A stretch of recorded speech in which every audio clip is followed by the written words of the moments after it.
अस्सलाम नाज़रीन, programme sports flix में आपको खुशामदीद कहेंगे। मैं हूं आपका मेज़बान उमैर बशीर और आज के स्पोर्ट्स फ्लिक्स में हमें बात करनी है सबसे पहले कोहपेमा शिरोज़ काशिफ के हवाले से बात करेंगे। उनके हवाले से ताज़ा तरीन जो अपडेट्स हैं वो आप तक पहुंचाएंगे और भारत और इंग्लैंड के दरमियान होने वाले टेस्ट मैच के हवाले से भी आज के स्पोर्ट्स फ्लिक्स में हम लोग बात करेंगे। क्या ज़बरदस्त वो मैच रहा और कितनी आसानी से जो इंग्लैंड ने इस चेज़ को किया, ये हदफ जो है उसे पूरा किया। इस पर सलमान भट्ट हमारे साथ मौजूद होंगे। फॉर्मर कैप्टन सलमान भट्ट हमारे साथ मौजूद हैं, उन्हें खुशामदीद कहते हैं। अस्सलाम वालेकुम Salman, welcome to the show. Thank you ma'am. Salman के साथ साथ नाज़रीन हमारे साथ अरशद खान तनोली साहब जो कि ज़फ़राबाद टाइगर्स के ऑनर हैं, उनके साथ कश्मीर प्रीमियर लीग के हवाले से उनसे भी हम लोग बात करेंगे और उनसे भी जानेंगे। और सबसे पहले बढ़ते हैं अपने नुमाइंदे स्पोर्ट्स कोरेस्पोंडेंट अनस सईद की जानिब। अनस, सबसे पहले हमें अपडेट कीजिएगा शिरोज़ काशिफ के हवाले से, क्या अपडेट्स आ रही हैं? उनके वालिद का बयान भी सामने आ चुका है, वो खैर आफियत से हैं, क्या डिटेल्स हैं आपके पास? अजीब शिरोज काशिफ कल जो 7 बजे के करीब जब उन्होंने नागा परबत सर की थी, उसके बाद से उनका राब्ता जो है मुनक़ता हो चुका था। और अब जो ताज़ा तरीन जो सूरत हाल यही है कि अब से दोबारा से उनको ट्रैक कर लिया गया है और अब उनको जो है कैंप 3 पे इस वक्त मौजूद है और वहाँ से जो है वो नीचे की तरफ आ रहे हैं। और हमने जो उनसे उनके वालिद से भी खुसूसी गुफ्तगू की है, जिनमें उन्होंने जो पाक फौज है और दीगर जो इदारे हैं, गिलगित बल्तिस्तान की हुकूमत है, उनका शुक्रिया अदा किया है। और उनका ये कहना था कि अब अगर शिरोज जो जब वापस आएंगे तो तब जो वो उनसे ये भी रिक्वेस्ट करेंगे कि G1 और G2 जो कि शिरोज ने ईद के बाद जाना था इसको सर करने के लिए, तो उन जो अभी इसको मौका कर दी। लेकिन अच्छी खबर ये है कि नौजवान कोपेमा और उनके साथी फजल अली एलबी जो है बाहर है और उनको वहाँ से उनकी जो है वो उनकी तलाश कर लिया गया है। वहाँ पे मौजूद बेस कैंप में जो कुछ कोपेमा थे, उन्होंने जो है उनको देखा और उन्होंने इसकी इतला की कि ये मिसिंग जो कल 2 कोपेमा थे वो मिल गए हैं। और यही मतलब है कि अब आर्मी के जरिए जो उनके ऑपरेशन के जरिए यानी कि हेलीकॉप्टर के जरिए जो है वो उनको नीचे लाया जाएगा। लेकिन अब अभी तक जो इतलात हैं और खालिद साहब ने भी तस्दीक किया है कि शिरोज काशिफ जो खतरे से बाहर है। खतरे से बाहर हैं और पूरी कौम के लिए दुआ गो है ना। बहुत शुक्रिया, आपने हमें अपडेट किया। पूरी कौम के लिए उन्होंने जो पाकिस्तान के लिए बहुत सारे जो रिकॉर्ड्स हैं वो बनाए हैं और दुनिया भर की जो तमाम जो ऊंची तरीन चोटियाँ इन्होंने सर की हैं, तो हम सब इनके लिए दुआ गो हैं और खैर आफियत से हैं। वो मज़ीद रिकॉर्ड जो हैं वो बनाते जाएंगे। अरशद खान तनोली साहब, अस्सलाम वालेकुम, आपको भी खुशामदीद कहते हैं। कश्मीर प्रीमियर लीग के हवाले से भी आज के शो में हम आपसे कुछ बातचीत करेंगे। अस्सलाम वालेकुम। जी वालेकुम अस्सलाम। इससे पहले अरशद खान कश्मीर प्रीमियर लीग के हवाले से बात करें, सलमान अरशद तो हमारे साथ मौजूद हैं, अरशद साहब इनसे भी बातचीत करेंगे। लेकिन ये क्या इंग्लैंड की टीम को हो गया है, नई रूह फूंक दी गई है, नए कोच आए हैं, नए कप्तान आए हैं और पकड़ाई नहीं दे रही इंग्लैंड की टीम। देखिए एब्सोल्युटली बहुत शानदार जो है उनकी अप्रोच है। स्पेशली 4th इनिंग्स में उन्होंने तीसरा लगातार टोटल चेज किया और ये किसी तरह भी आसान नहीं होता। दुनिया में किसी भी कंडीशन में आप कह रहे हो, जो चौथी इनिंग है वो सबसे मुश्किल होती है और उसमें इतने बड़े रन्स का जो हदफ है उसको अबूर करना और बासानी करना। विकेटें गिरती हैं इंग्लैंड की, लेकिन जॉनी बेयरस्टो पे आके ब्रेक लग जाती है और वो फिर आगे नहीं जाने देते उसको और रन्स बेशुमार कर रहे हैं। और सबसे अच्छी बात जो उनकी है, जो यूनिक है, वो ये है कि बॉलें कम खेल रहे हैं। स्ट्राइक रेट 100 से ऊपर है पिछली 5 इनिंग्स का, तो ये बहुत बड़ी अचीवमेंट है। जो रूट आपको पता है, वर्ल्ड नंबर 1 टेस्ट क्रिकेटर है, बैट्समैन है इस टाइम पे और वो अपनी फॉर्म से भरपूर फ़ायदा उठा रहे हैं। बिल्कुल सलमान, विराट कोहली पहली मरतबा टॉप 10 से बाहर हो गए हैं। गुज़िश्ता अगर हम 5 साल की बात करें, 6 साल की बात करें, तो विराट कोहली टॉप 10 से बाहर हो गए हैं। उनकी फॉर्म वापस नहीं आ रही है। क्या एज ए टेक्निकली हम बात करें तो क्या आप समझते हैं, क्या मसला है विराट की फॉर्म में? आई थिंक उनकी जो करियर है उसके अंदर अगर आप पैटर्न्स की बात करें तो पिछले 12 महीने में जो कुछ हुआ है, तीनों फॉर्मेटों की कप्तानी गई है। फॉर्म उससे पहले ऐसी थी कि सेंचुरी नहीं हो रही थी, लेकिन 14 मैचेस में फिर भी उनके 10-50 से ज़्यादा स्कोर थे। 10 50s उन्होंने की थी 14 इनिंग्स में। लेकिन वो सारा कुछ माउंट हुआ, फिर जिस तरीके से उसको रेज़ किया गया, कम्युनिकेशन, अगर हम जो मीडिया की खबरों पे जाएँ तो बोर्ड ने कम्युनिकेट नहीं किया। फिर उसके बाद विराट कोहली ने भी आके बताया कि जी मुझसे कम्युनिकेट नहीं किया गया। तो उनकी लाइफ में काफ़ी चीज़ें हुई हैं, उनकी आरसीबी की कप्तानी भी गई है, तो ये कोई इतनी आसान मेंटल स्टेट नहीं होती किसी भी प्लेयर के लिए। तो फॉर्म और वापस लाने के लिए यहाँ पे सलमान क्या समझते हैं, क्या क्या किया जाना चाहिए, विराट कोहली क्या कर सकते हैं? देखिए हैं तो इंसान ही at the end of the day. मैंने तो कुछ महीने पहले भी एक चैनल पे सजेस्ट किया था कि he should take time off. Hmm. At least उनको 30 डेज जो है ना वो ऑफ लेने चाहिए and go somewhere, do anything अच्छा, उन बट पर क्रिकेट। तनकीद यही की जाती है कि वो ऑफ ज़्यादा लेते हैं, वो ज़्यादा मतलब क्रिकेट के बीच में ब्रेक्स लेते रहते हैं। देखिए क्रिकेट खेली भी इतनी है कि 2 ढाई साल से एक भी सेंचुरी नहीं की, फिर भी 70 सेंचुरी है। हम्म। तो इस टाइम दुनिया में किसी की भी नहीं है, और अभी बिल्कुल। इन्होंने 2 साल से और कोई की नहीं है। हम्म। तो आप सोच सकते हैं कि कितनी लगातार कितने मतवातर के साथ रन किए हुए हैं। सो अब 6 साल में पहली दफा बंदा वर्ल्ड नंबर 1 से नीचे आते आते टॉप 10 से बाहर हो जाए, हम्म। तो ये काफी कुछ जो है ना मेंटली अब्जॉर्ब करने की चीज है, और इस पे आई थिंक उनको थोड़ी ब्रेक लेनी चाहिए। ठीक है, इस पर तो सलमान हमारी बातचीत जारी है। अरशद खान तनौली साहब भी हमारे साथ मौजूद हैं, और कश्मीर प्रीमियर लीग का जो कि आगाज़ होने जा रहा है, जो इंतज़ार की घड़ियां हैं वो ख़त्म हो चुकी हैं। एनओसी जो है वो पीसीबी की जानिब से जारी कर दिया गया है। तो मुजफ्फराबाद टाइगर्स की क्या तैयारियां हैं? कश्मीर प्रीमियर लीग इस मरतबा जो पहला एडिशन है उससे किस तरीके से बेहतर होगी, और क्या कुछ नया आने जा रहा है, इस पर बात करते हैं। अरशद खान साहब हमारे साथ मौजूद हैं। अरशद खान साहब, अस्सलाम वालेकुम, बहुत शुक्रिया वंस अगेन हमें ज्वाइन करने के लिए। कैसी तैयारियां हैं, और पहले वही बात कि क्या इस मरतबा हम नया देखने जा रहे हैं, क्या कुछ नया हो सकता है अब कश्मीर प्रीमियर लीग 2 में? देखिए, मैं जो कश्मीर के लीग उसका सीज़न 1 अगर आप देखें तो सक्सेसफुल था। पहला सीज़न हो और इतनी मुश्किलात के बावजूद भी अगर वो इतना हिट हो जाए तो वो अपने आप में एक बड़ी सक्सेस थी। इंशाल्लाह सीज़न 2 के हवाले से जो मेन जो चीज़ है कि हमें जो राशिद भाई हैं, राशिद लतीफ़ साहब, उन्होंने ज्वाइन किया है और वो बड़ी इनपुट दे रहे हैं और बड़ी मेहनत कर रहे हैं कि इसको ज़्यादा से ज़्यादा कैसे बेहतर बनाया जा सकता है। बाकी फ्रेंचाइजीज़ की तरफ से भी बहुत ज़्यादा इसमें जो उनका एक टेम्पो है वो बहुत हाई है कि सीज़न 1 बहुत अच्छा गया है, सीज़न 2 उससे कोशिश ठीक है, अरशद खान साहब आपकी जानिब भी बढ़ते हैं। और सलमान, ये कश्मीर प्रीमियर लीग की तो बातचीत चल रही है, अरशद खान भी हमारे साथ मौजूद हैं। तो आप बताइएगा कि केपीएल के थ्रू अब हमारे पास एक पीएसएल है, अब एक जेपीएल भी आ चुकी है। मीनवाइल हमारे यहाँ केपीएल हो रही, बट उसमें हमारे जो कॉन्ट्रेक्चुअल प्लेयर्स हैं वो लोग जो सेंट्रल कॉन्ट्रैक्ट में हैं वो लड़के यहाँ पर नहीं जाएंगे। इसके अलावा भी फ़हीम अशरफ के पास नहीं है, उन्हें भी मना किया गया कि आप नहीं जाएंगे। तो इस केपीएल से क्या फ़ायदा होगा? एक जो अभी मेरे माइंड में चीज़ आती है कि कश्मीर के जो लड़के हैं वो सामने आ सकते हैं, वहाँ का जो यंग टैलेंट है वो सामने आ सकता है। ज़मान खान हमारे पास एग्जाम्पल है इसकी। बिल्कुल सही आपने नोटिस किया उमर कि ये लोकल्स के लिए बहुत बड़ी अपॉर्चुनिटी है, और एक प्लेटफॉर्म है जहां पर वो कुछ इंटरनेशनल क्रिकेटर्स के साथ, कुछ एक्सपीरियंस्ड पुराने प्लेयर्स के साथ खेलेंगे, तो वो बहुत कुछ सीख सकते हैं। पाकिस्तान को वहां से नया टैलेंट नज़र आ सकता है, और वहाँ के जो लड़के हैं यंग, उनके अलावा जो बाकी और भी मुल्क से जो डोमेस्टिक क्रिकेटर्स को मौका मिलेगा खेलने का, तो उनके लिए एक प्लेटफॉर्म है, एक बड़ा हेल्दी प्लेटफॉर्म है। तो उसको अच्छे तरीके से इस्तेमाल कर सकते हैं इस अपॉर्चुनिटी को।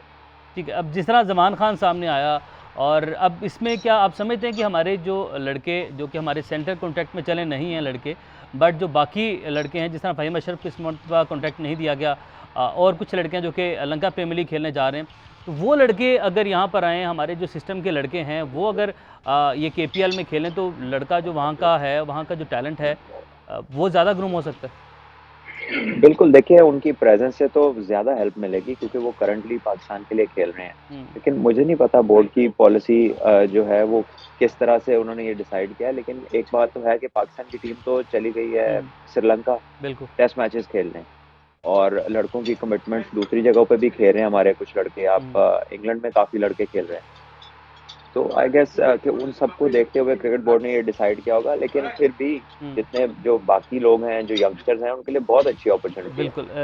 आप देखा अरशद खान साहब, जो यंगस्टर्स हैं उनके लिए बड़ी अच्छी अपॉर्चुनिटी है। हमने देखा कि ज़मान खान, वो उन्होंने लाहौर कलंदर को टाइटल जितवाने में बड़ा अहम किरदार अदा किया है, बड़ा अहम उनकी टीम का वो मेंबर बन गए, और इमर्जिंग से वो अहम रुकन बन गए उनकी टीम का। तो इस मरतबा क्या तैयारी है मुजफ्फराबाद टाइगर्स की?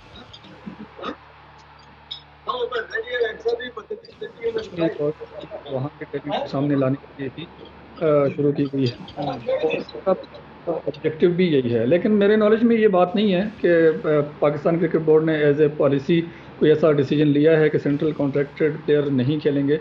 लेकिन जहाँ तक आपकी नेशनल ड्यूटी है, अगर टीम कहीं पे इन्वॉल्व है या कहीं भी मैचेस खेले, जैसा नेदरलैंड्स का टूर है उस लीग के दौरान में, तो डेफिनेटली नेशनल ड्यूटी तो पहले नंबर पे आती है। उसके बाद अगर प्लेयर्स जो भी अवेलेबल हैं, मैं नहीं समझता कि पाकिस्तान क्रिकेट बोर्ड उनको मना करेगा, या यहाँ पे अगर अपॉर्चुनिटी प्लेयर्स के पास मौजूद है तो वो इसको छोड़ के लंका लीग या कोई और लीग खेलने जाएंगे, क्योंकि आफ्टर ऑल ये कश्मीर प्रीमियर लीग जो है ये एक सिर्फ क्रिकेटिंग इवेंट नहीं है, बल्कि इसके साथ पाकिस्तान का एक बहुत बड़ा नैरेटिव भी बिल्ड होता है। हम अमन का जो पैगाम दे रहे हैं कि ये जो कौम है, जो कश्मीरी कौम है, जिनको 70-75 साल से कुछ नहीं मिला, उन लोगों को और वहाँ के बच्चों को हम ऐसे स्टार प्लेयर्स उनके ड्रेसिंग रूम में प्रोवाइड करें जिनके साथ खेल के वो अपने खेल को बेहतर कर सकते हैं और अपने आप को दुनिया में मनवा भी सकते हैं। ठीक है अरशद खान साहब, जो ड्राफ्टिंग है वो तो ईद के बाद होगी अभी, लेकिन क्या इस मरतबा हफीज़ पहले आपके कैप्टन थे, तो क्या चेंजेस आने जा रही हैं आपकी टीम में, क्या तब्दीलियाँ आ सकती हैं? फाइनल जो है वो नहीं जीत सके, बहरहाल बड़ा अच्छा बड़ा शानदार आपका टूर्नामेंट रहा था पूरा, तो इस मरतबा क्या तैयारी है आपकी?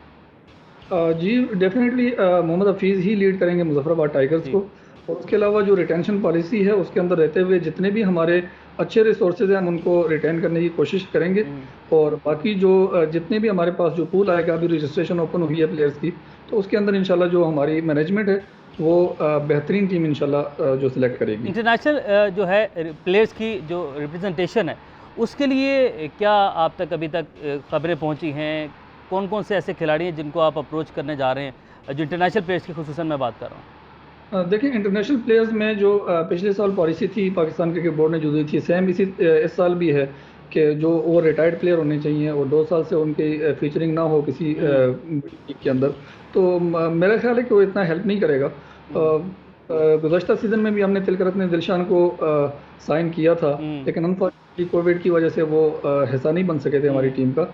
इस साल भी कोशिश करेंगे कि उन शराइत के अंदर रहते हुए जो भी रिसोर्सेज हमारे पास अवेलेबल हो सकते हैं हम इंशाल्लाह बेहतर वहाँ से भी सिलेक्ट करेंगे, और एक हम कोशिश करेंगे कि पाकिस्तान क्रिकेट बोर्ड को इस चीज़ पे कन्विंस किया जाए कि एटलीस्ट जो एसोसिएट ममालिक हैं वहाँ के जो अच्छे खिलाड़ी हैं वो कश्मीर प्रीमियर लीग का। इससे पहले कि मैं सलमान की जाने बढ़ूँ, अरशद खान साहब लास्ट में आपसे ये क्वेश्चन है मेरा कि क्या आपकी जो मुजफ्फराबाद टाइगर्स हैं, जो वहाँ के लोकल खिलाड़ी हैं, उनकी ग्रूमिंग के लिए क्या कर रही है आपकी जो मैनेजमेंट है, और क्या कुछ कैंप्स लगाए जाते हैं ताकि वहाँ का जो लोकल टैलेंट है ज़्यादा से ज़्यादा उसको सामने लाया जाए, उन्हें ग्रूम किया जाए, उनकी फ़िटनेस के ऊपर काम किया जाए? तो साल भर क्या आपकी एक्टिविटीज़ होती हैं आपकी टीम की, आपकी मैनेजमेंट की? जी बिल्कुल, मुजफ्फराबाद टाइगर्स जो है वहाँ पे आज़ाद कश्मीर में कोशिश करती है कि पूरा साल अपनी एक्टिविटीज़ को, जिस तरह सनूती में हमने एक पूरी लीग करवाई, उसके बाद मुजफ्फराबाद में मुजफ्फराबाद टाइगर्स के बैनर तले हमने पूरी एक लीग करवाई, ताकि हमें ये पता चला कि वहाँ के जो प्लेयर्स हैं ट्रायल्स के अंदर तो कुछ बॉल्स जो है उनको बैटिंग या बॉलिंग का मौका मिलता है, लेकिन जब वो पूरा टूर्नामेंट खेलते हैं तो वहाँ से आपके पास अच्छे स्टेट्स आते हैं। वहाँ से कुछ लड़के पिक किए गए आपकी जानिब से? जी 5 खिलाड़ी हमने लास्ट टाइम भी खिलाए थे कश्मीर से मुजफ्फराबाद टाइगर्स में, और उनमें से 2-3 उन्होंने बहुत अच्छी उसमें परफॉर्मेंस भी दी थी। ठीक है, अरशद खान तनोली साहब हमारे साथ मौजूद थे, बहुत शुक्रिया आपके वक्त के लिए। मुजफ्फराबाद टाइगर्स के आप मालिक हैं, और बेस्ट विशेज़ आपका जो टूर्नामेंट शुरू होने जा रहा है उसमें भी जो आपने टीम पिक करनी है, आपके लिए हमारी नेक ख्वाहिशात हैं, और इस लीग के लिए भी हमारी नेक ख्वाहिशात हैं। तो सलमान, अरशद खान साहब हमारे साथ मौजूद थे। इस लीग से सबसे ज़्यादा फ़ायदा हमें यही दिखाई देता है कि यहाँ के जो लोकल लड़के हैं उन्हें सामने आने का मौका मिलेगा, क्रिकेट में मज़ीद वो बढ़ चढ़ कर हिस्सा ले सकते हैं। देखिए बिल्कुल, किसी भी जगह जब आप एक अच्छे बड़े इवेंट को ऑर्गेनाइज करते हैं तो उसका एक बड़ा लाजमी जुज़ ये होता है कि वहाँ पे जो लोकल लोग हैं, वहाँ के जो लोकल रहने वाले हैं, उनकी जो अपनी यूथ है उसको उससे क्या फ़ायदा हो रहा है। तो डेफिनेटली कश्मीरी जो हमारे यूथ है उनको बहुत मौका मिलेगा कि वो दुनिया के सामने आए। टेलीवाइज्ड इवेंट है, इंटरनेशनली लोग उनको खेलता देखेंगे, और जैसे जमान खान खेले हैं, जैसे सलमान इरशाद खेले हैं, तो हो सकता है कि पाकिस्तान को और स्टार्स मिले वहाँ से। बाकी है कि मुझे उनकी कंप्लीट आवाज़ नहीं आ रही थी, तो शायद कुछ चीज़ें मैं मिस भी कर गया हूँ, ठीक, लेकिन डेफिनेटली बहुत अच्छा है यंगस्टर्स के लिए। चलें जी, हम वापस आते हैं इंग्लैंड वर्सेस इंडिया, और उसके हवाले से जो हमारी बातचीत है वो उस वक्त जारी थी, उसको वहीं से आगे बढ़ाते हैं। सलमान, बेस तो बड़ी ज़बरदस्त फॉर्म में है इंग्लैंड की टीम जो है वो, अब जो नई कप्तानी और नए जो कोच आए हैं, ये कितना अहम होता है ये आपकी लीडरशिप चेंज होने से? आपने पहले भी आपसे मैंने बात की थी, आपने कहा था कि जब इंग्लैंड की टीम कहीं बाहर जाकर खेलेगी तो फिर पता चलेगा, लेकिन जिस तरीके से उन्होंने चेज़ किया, स्टोक्स ने उसके बाद कहा कि हम 450 तक मैं सोच रहा था कि अगर ऐसा टारगेट मिलता है तो हमारी टीम कैसे रिस्पॉन्ड करती है। एक माइंडसेट चेंज हो गया, इससे बड़ा फ़र्क दिखाई दे रहा है टीम में। देखिए प्रेशर ऑफ हो गया, जो रूट से थोड़ी सी टीम की इन्होंने सिलेक्शन में जो चेंजेस किए हैं उससे बहुत फर्क पड़ा है। आप इंग्लैंड की ये ओपनिंग देख लें और जो ओपनिंग ये एशेज में लेकर गए थे वो दो ओपनर्स को देख लें, ज़मीन आसमान का फ़र्क है। हम्म, तो इनको सिलेक्शन के इश्यूज थे जो वो भी इन्होंने ठीक किए हैं। हम्म, टीम अच्छी खिलाई है, फिर ये वापस इंग्लैंड आ गए। इंग्लैंड में ये हमेशा अच्छा खेलते हैं, हम्म, ये कोई बहुत बड़ा सरप्राइज नहीं है। सरप्राइज ये है कि चौथी इनिंग्स में बड़ा अच्छा खेले हैं, हम्म। वरना इंग्लैंड में इंग्लैंड की टीम 90% अच्छा ही खेलती है। तो लेकिन आई थिंक इंडिया की जो बॉलिंग थी अगर हम उसको देखें तो वो काफ़ी फटीग नजर आई। इंग्लैंड टेस्ट क्रिकेट खेलती जो आ रही थी इस मैच से पहले, और इंडिया की जो टीम है वो सारे प्लेयर्स आईपीएल खेल के आ रहे हैं। तो जब आप 20 ओवर्स की क्रिकेट से एंट्री मारेंगे सीधा टेस्ट क्रिकेट में, हम्म, और एक ऐसी टीम जो पिछले 3 मैचों से 350 चेस करती आ रही है, हम्म, तो आप अगर आप नोटिस करें कि जब इंडिया के खिलाफ चौथे दिन के खेल के अख्ताम पर इंग्लैंड का स्कोर था 250 और बिल्कुल 55 ओवर्स हुए थे। बिल्कुल। तो 55 ओवर्स में उनका जो बेस्ट बॉलर है बुमराह, उसने सिर्फ 10 ओवर कराए हुए। हम्म, तो और उसी ने 3 विकेटें ली हुई थी। हम्म। तो वो लंबे ओवर क्यों नहीं कर सके? क्योंकि छोटी क्रिकेट खेल के आ रहे थे, वर्कलोड मैनेजमेंट उनकी चल रही थी। लेकिन आपको बड़ी क्रिकेट से आपको आसानी होती है। जब आप इतना लंबा आईपीएल खेल के आएंगे तो डेफिनेटली आपकी बॉलिंग और आपकी बॉडी जो है वो तो उतनी फटीग सलमान, लेती ये नहीं है। आईपीएल को आप कसूरवार ठहरा रहे हैं। आपको याद होगा कि ये जो फाइनल मैच था इस सीरीज़ का, ये आईपीएल की वजह से ही थोड़ा इसको पोस्टपोन किया गया था, इसको बाद में रखा गया था। 4 मैचेस पहले हो चुके थे और जो इंडिया है वो 2-1 से लीड कर रहा था, तो फिर बीच में आईपीएल का गैप डाला गया, उसके बाद इस फाइनल मैच को रखा गया। देखिए, अब ये एक ऐसी चीज है कि जो किसी भी टीम को फेस करनी पड़ेगी जिसके की प्लेयर्स उसमें होंगे। अब इंडिया एक ऐसी टीम है कि आईपीएल उनका इवेंट है, उनकी तो सारी की सारी टीम उसमें होती है। हम्म, तो इफ एनीथिंग ये उनको सबसे ज्यादा इफेक्ट कर सकता है, ये हम्म, स्केड्यूल जब इतना टाइट होता है। हालांकि उनकी दो टीमें खेल रही हैं, लेकिन ये फॉर्मेट ऐसा है कि जिसमें आपको सबसे ज्यादा आपको फिजिकली फिट भी होना है, हम्म। मेंटली फिट भी होना है, और 5 दिन लगातार मुकाबला करना है। ठीक तो है। ये कंसंट्रेशन स्पैन लंबा मांगती है। अच्छा, विराट कोहली वैसे उनके बल्ले से तो नहीं रन जो हैं वो निकल रहे बन रहे, लेकिन फील्ड में एक मरतबा फिर से वो एक्टिव हो गए हैं। बेस्टो के साथ उनकी कुछ तकरार सी हुई, वो जो लड़ाई हुई थी वो भी हम अपने नाज़रीन को दिखाते हैं।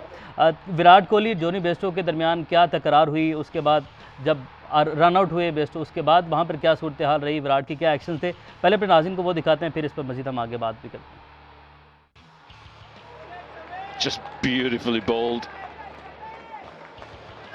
Shami back to his best. He tried in his first over to swing the ball in with his wrists. Seems to be having a little chat out there, Johnny Bairstow and Virat Kohli. Little exchange of words. Umpire stepping in. Do not know. Don't know. तो सलमान, ये तो बहरहाल Virat Kohli field में दोबारा से active होते दिखाई दे रहे हैं, तो इसका मतलब है कि फॉर्म में उनकी वापस आ जाएगी। ये तो था नाज़रीन, ये इंग्लैंड वर्सेस इंडिया, और बेस्टो अपनी जो है वो ज़िंदगी की बेहतरीन फॉर्म में हैं और उन्होंने पिछली 5 इनिंग्स में 4 सेंचुरीज बना दी हैं। और मैं अभी ट्विटर पे भी किसी ने शेयर किया था सलमान के जितने रन्स पिछले 18 माह में विराट कोहली ने बनाए हैं, 25 दिन में उससे ज़्यादा रन बेस्टो ने बना दिए हैं। तो बड़ी ज़बरदस्त उनकी फॉर्म जारी है। इस पर एक शॉर्ट कमेंट कर दें, फिर बाबर आजम की प्रेस कॉन्फ्रेंस, उसका तज़किरा करना है आप। देखिए, जब जो लोग इस तरह की चीज़ों में इंटरेस्ट रखते हैं वो फिर छेड़ने के लिए कोई बहाना ढूंढ लेते हैं। हालांकि जितनी सेंचुरीज उस अकेले की हैं इस पूरी इंग्लैंड की टीम की नहीं है। बिल्कुल। तो ऐसे मजाक करने क्या फ़ायदा जिसका जवाब ऐसा मिल सकता है आपको। ठीक है, चलें जी। अच्छा, बाबर आजम के साथ और अभी सलमान, उन्होंने 2 साल से जी कोई सेंचुरी की नहीं है। बिल्कुल। अच्छा, बाबर आजम से एक सवाल किया गया, प्रेस कॉन्फ्रेंस पाकिस्तान की टीम श्रीलंका जा रही है, और हमेशा से सलमान हम जिक्र करते हैं कि स्पोर्ट्स जर्नलिज्म का दिन भी था, बड़े ज़ोरों शोर से मनाया हमारे तमाम दोस्तों ने, लेकिन जब प्रेस कॉन्फ्रेंस आती है, जब सवाल करने का वक्त आता है, तो शायद हम भूल जाते हैं कि सवाल हमें किस तरीके के करने हैं। वो क्या एक मामला पेश है सलमान, आप भी सुनिएगा, आप नाज़रीन को हम सुनवाते हैं, फिर इस पर बात भी करते हैं। कह रहे हैं कि गलत कर रहे हैं हम। आप खुश हो ना, एज ए टीम पाकिस्तान का नाम रोशन हो रहा है, एज ए टीम अच्छा परफॉर्म कर रहे हैं, सबको खुश होना चाहिए। मेरे ख्याल से खुश आप लग नहीं रहे कि हम अच्छा कर रहे हैं। तो मेरे ख्याल से बिल्कुल जिस तरह हम एज ए टीम परफॉर्म कर रहे हैं, हमें सपोर्ट मिल रही है पीसीबी की तरफ से, चेयरमैन की तरफ से। कोशिश ये होती है इस चीज़ को कंटिन्यू करें। देखें, अप एंड डाउन होते हैं, एक आधा मैच, एक सीरीज़ अप एंड डाउन होती हैं, कभी अच्छा खेलते हैं कभी नहीं खेलते, लेकिन एज ए टीम हम इकट्ठा रहते हैं और कोशिश यही होती है कि अच्छा खेलें। अच्छा, बाबर की तरफ से बड़ा अच्छा जवाब दिया गया था सलमान, और सवाल क्या किया गया था वो यही है कि उन्होंने कहा कि रमीज़ राजा ने कहा कि बाबर आजम से आगे मैं अभी कुछ सोच भी नहीं रहा, क्योंकि वो बड़े कामयाब जा रहे हैं। अब श्रीलंका आप जा रहे हैं, अगर आप नाकाम होते हैं तो क्या उसके बाद आपकी सीट, आपकी कुर्सी ख़तरे में, ये सवाल किया गया था। देखिए, अगर सवाल नहीं है पास तो नहीं करना चाहिए। Simple as that. ज़रूरी नहीं है कि आपने कोई सवाल करना है। आई गेस कि ये सवाल बिल्कुल आउट ऑफ कॉन्टेक्स्ट था। मुझे नहीं पता एक पूरा सवाल क्या था, किसने किया है, लेकिन यह है कि अगर सवाल रेलिवेंट नहीं है तो मत करें सवाल, कोई बिल्कुल बात नहीं। बिल्कुल। बहरहाल यही वो है कि हम इस तरीके के सवालात करते हैं और जिसके बाद सुबह का सामना भी करना पड़ता है। अब आपकी टीम खेलने जा रही है, उनको सपोर्ट करें। सलमान, आपका बहुत शुक्रिया आपके वक्त का। और नाज़रीन, ये था आज का स्पोर्ट्स फ्लिक्स। आपसे होगी कल मुलाकात। अपना बहुत सारा ख्याल रखें। अल्लाह हाफ़िज़।